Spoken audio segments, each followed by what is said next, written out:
Hey YouTube, Joeboy here. So, a popular theory since essentially the dawn of the One Piece community is that at some point in time Luffy might get an incurable disease or sickness. And I think that this theory has largely been forgotten over the course of the recent story. This is just a comment that you receive now more than at any other time, particularly with Oda's comments recently about trying to wrap up the story, but there's simply not enough story left. There's not enough time left for us to get anything other than Luffy bashing in the heads of all the enemies that stand before him and then finding the One Piece. True or false or right or wrong, I do feel like this sentiment exists, particularly when it comes to anything which might hinder the strides. And I get this same impression about the theory, which again was popular since the dawn of time, that Luffy is going to come down with some sort of incurable disease. Especially after an arc like Wano, I think that there's a lot of recency bias that he's the chosen one and everything is going to work out in his favor. I mean, it's technically true, but we still need bumps along the way without question. So as it's been made clear that One Piece is heading into its final saga, I've been thinking about this already. Thinking about Luffy perhaps getting sick, this relating to Chopper's dream, perhaps. We already know since the pre-time skip that many of the moves that Luffy has used, many of the fights, they're all chipping away at his lifespan. This, I feel like, has to have some sort of payoff eventually. Look, I know that there's a lot of dedicated power scalers out there that complicate how fights work in One Piece, but the singular thing which matters most is a person's will. A lot of the fights come down to that, where Oda equalizes the individuals on each side, their true power level, and then it comes down to who wants it more. And the answer to this question is usually Luffy. I feel like pain and damage is a tool which Oda uses or utilizes to demonstrate Luffy's will, and disease would be no different. The story of One Piece is about doing the impossible, and I personally think that there is nothing that Roger did that Luffy won't do as well. And now that we're actually here in the endgame and being able to imagine how something like this could affect Luffy, could affect the crew, or could affect the story, for me it only makes everything more exciting. So now I feel like we're in sit and wait mode. We're in the final saga. Whether this comes up or not, it has to be soon. It has to be soon. But of course it is just a theory, so buy in at your own risk. And then we got Luffy's official coloring for Gear 5th, and immediately I thought about disease. Because we see Luffy, and Luffy is pure white with red eyes. This is related to other theories that we've made on the channel in the past, but pure white with red eyes is something that is already interesting because you have the fishman after eating the steroids from the Tamate Bako. And then you have Sulong mink transformation. In both cases, the race goes albino, their hair turns white, and their eyes turn red. And in both cases, the power kills the user. After using a bunch of energy steroids, Hody Jones and his crew were all suddenly very old, as if they had lost a lot of lifespan. The same with Sulong. Carrot essentially tells us that the transformation, if they go an entire night in Sulong, it's likely to result in death. That would have happened in Wano had it not been for the weather and the clouds. It makes you think about Oda's choice here for this color scheme and if it has significance, and I personally think that it does. Another interesting connection here, probably with the fishmen, although you have to speculate a bit, but definitely for the minks, they lose control. Recently, Oda released the Volume 4 of the Road to Laugh Tale, which the majority of it was a love letter to Gear 5th. It covered Gear 5th in great detail. If you don't know, Road to Laugh Tale is notes, sketches, and storyboards from Oda himself about various parts of the story. They've been using it to fill time as Oda is on his break. But there's two details from Volume 4 which caught my attention. The first of which is that it's revealed that Zone Awakenings, unlike Paramecia Awakenings, have a downside. This is notated specifically. They go on to clarify what this downside is, which is new information, really, and worthy of a video by itself.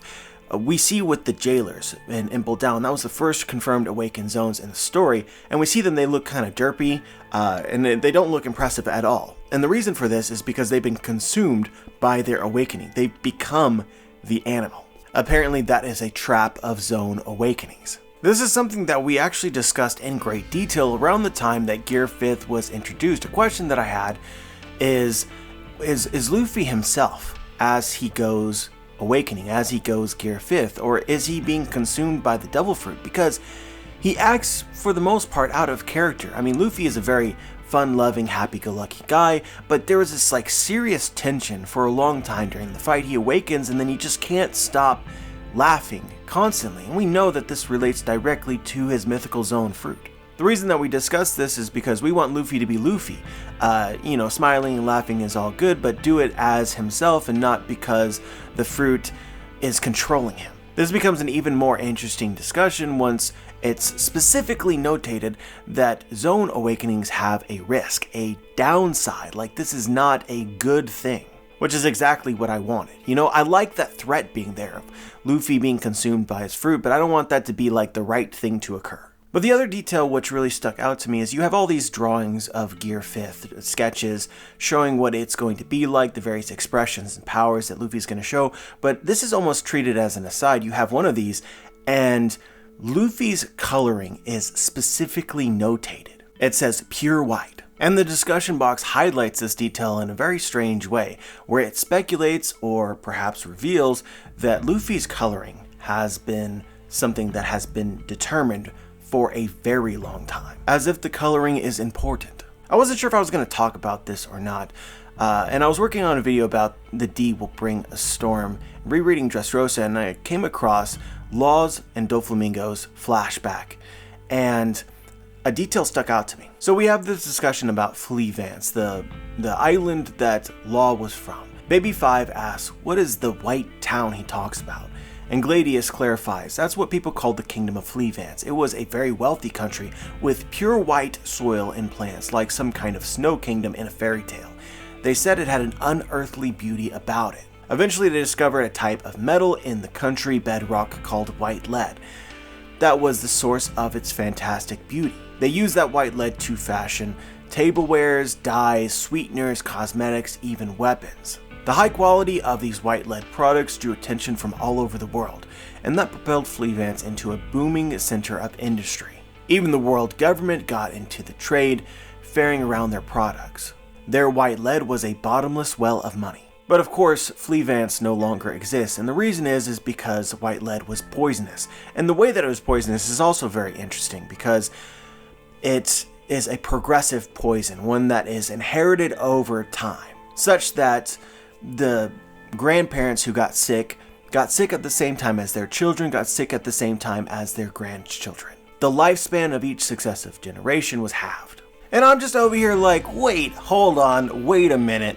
Is this intentional? Pure white gives power, shortens lifespan, or causes disease, which is just the same as the powers of the steroid and the fishman and Sulong and the minks.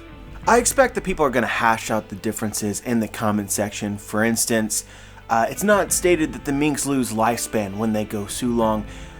No, this isn't important, right? Are they directly related? Is there some actual power that's the same between all of them? Maybe, maybe not. But we do know you have this color scheme and you have them defined in basically the same way. Fatal power. I'm not going to speculate that the Fishman steroids and Sulong and Gear 5th is related to white lead, but I mean, there's got to be some reason for these similarities. And at the very least, I'm left with the theory that Gear 5th might have another downside, one that was not mentioned in Volume 4. Perhaps Gear 5th, the use of it, costs lifespan. I think the color scheme theory is pretty strong. Either way, just want to get my bias out there, state it as fact. Yes, this is what I want. I want these kinds of constraints placed on the story. Luffy has defeated Kaido. I think from here on out, I mean, he is a top tier, he is a Yonko. So in order to get the most out of him, and I think in order to make every fight more compelling, something like this could be really cool. And there's other deeper dynamics which interest me as well. We talked about this in a video recently, a video that, comparatively more people disliked, but the video in question here is Luffy Never Apologized, but I was talking about Usopp and Luffy's fight in Water 7, essentially how they treated the Going Merry. The drama here in my eyes is that the Going Merry was actually a living member of the crew. At the same time, the Going Merry came down with an incurable disease, right? And Luffy chose, in what I think is a pretty rude way, to abandon her. So if Luffy comes down with a similar condition, right, at any point in time he might be able to drop dead because from using his powers. If he does so, the entire crew loses. That's the kind of character drama that I live for in One Piece. It's subtle, it's not a huge change, but at the same time it makes you think. It makes the characters think about their role on the crew and what it is that they want. Are we prepared to travel to the ends of the world with Luffy, even if that might mean death? Can we continue to believe in him when all science and all logic points to imminent disaster? Of course, the answer will be yes. And then, of course, there's thoughts about how this might work. Like, what is the reason for Oda choosing this color scheme and have it all essentially be related? Some people have mentioned that Sun God Luffy being pure white, is the color of the sun. You could think about it like Icarus, right? Fly too close to the sun, you burn. The minks transform using the light of the moon. The light from the moon is reflected also from the sun, so there's a possible connection here of like celestial bodies. There's also some art in Volume 4 of The Road to Lafto which shows Luffy's transformation, in which he looks very mink-like. But these kinds of connections and ideas aren't new to the story. Speaking about Vivi and Alabasta, she referred to the Straw Hats as a light in the dark. Talking about the Kozuki family, translate the Kozuki, or the name Kozuki itself, is light and moon, and their symbol is the crescent moon. You of course have the sun pirates and all sorts of ideologies related to the sun within the world, from the path to the sun that Jinbei was talking about to the dawn, which Pedro mentioned. I do think that it's fitting for Luffy or his powers to be related to light in some way, and of course the main pirate enemy of the story is Blackbeard, who is a darkness man. I do like to think about the moon as being your light in the night. Without the moon, it would be pure darkness. So if night is the struggle, then I like to think about the moon as hope. But of course, it's just a reflection of the sun, it's a reflection of day, which is what everyone is striving for. Their dreams fulfilled. But I do wonder whether Oda is saying something to the effect of, striving for your dreams comes with consequences. It has risks. And that's why he's decided on, and it's important for this pure white color scheme related to the sun, but at the same time there's massive downsides to the powers that they give. But I'm not going to pretend to know the answers here, but I did want to make this video to highlight the connections because I think that they're real and I think that it'll lead to something. But anyway guys, this is actually the closest we've gotten to 10 minutes in a really long time. I'm kind of proud of myself. As always, I'm curious as to what you guys think. Leave your thoughts in the comments section below. Remember to like and subscribe and click the bell for notifications. We're making content. You're welcome aboard. But yeah guys, I do hope that you enjoyed this video, and as always, have a wonderful day.